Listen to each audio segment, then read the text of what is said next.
Hello guys, welcome back to our channel. So I'm Svetlana and this is Dr. Phillips. So today, could you explain the framework for understanding effortful listening or FUEL and its components, please? Sure. So this was a model that we were talking about collaboration earlier. So this was a workshop that I was involved in 2015, and it brought together people who are interested in hearing and cognition and effort.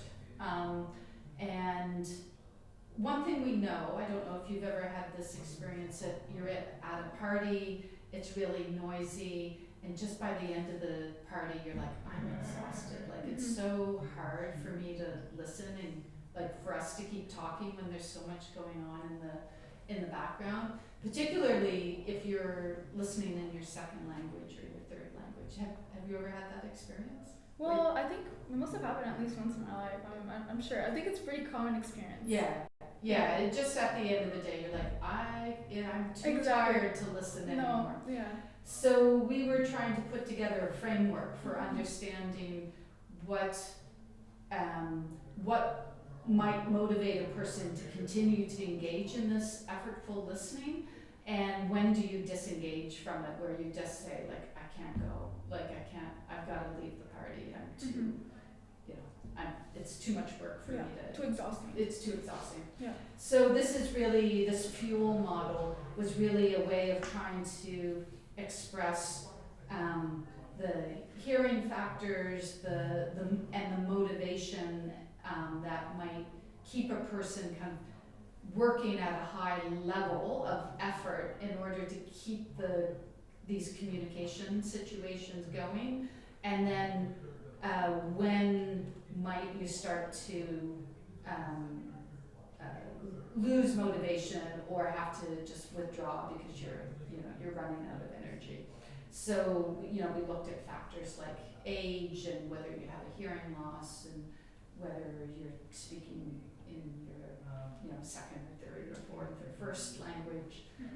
And so just to try to understand, there are situations that are sufficiently motivating, and then even with all the best intention and motivation in the world, you start to run out of fuel. Oh, exactly. Yeah, to continue listening. So to try to represent these multiple factors that make communication enjoyable, but recognizing that it can be effortful.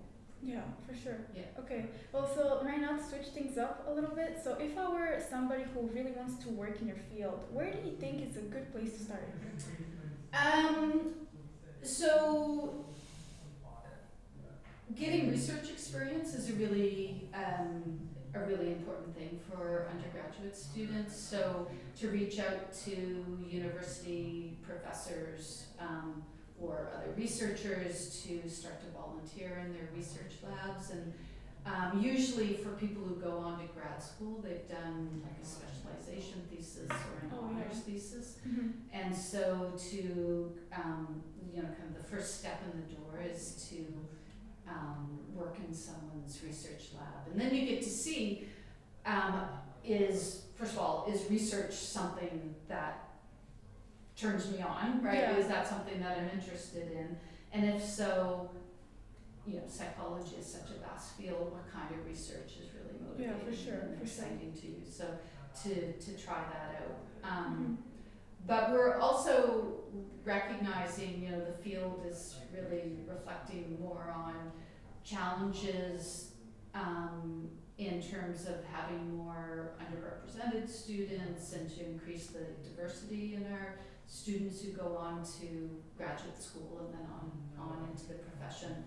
And we're also recognizing that not everybody has the luxury of volunteering their time. Like you might actually, for good reasons, also be holding down a job when you're in university. Exactly. So then your free time really is significantly reduced, right? Yeah. Exactly. Yeah, so it's a challenge. We're really trying to think through this.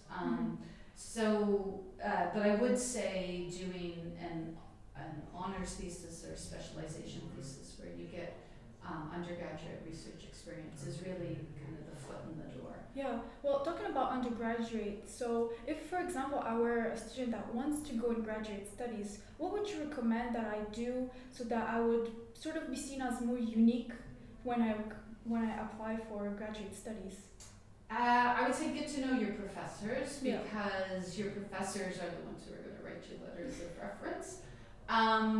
So having some, very often a student who's in my lab will be interested in something along the lines of what I do and will want to go on generally in the same area. So having those experiences where they have had a project that is relevant to what they want to do in graduate school, so that really helps. Having worked with someone who can write a letter of reference and gain that kind of hands-on experience working like in my, if you were interested in neuropsychology, my lab would be a good lab to work in. Okay.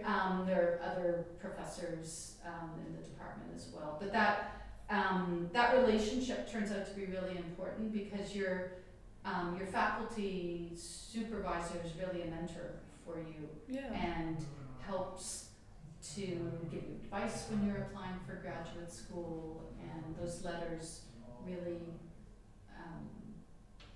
really matter, I think. So to get the experience where you're not just an undergraduate in the classroom and it's hard for the professor to know who you are because there's 60 people. There's like so many people in a class. Yeah, so trying to come up with ways to really get that hands-on experience.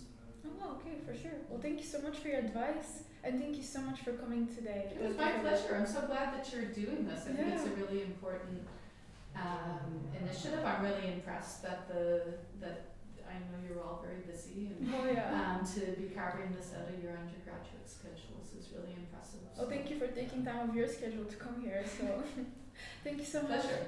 Okay. Well, thank you, everybody. I hope you have a nice day. This was Concordia Students for Parkinson's. See you next time.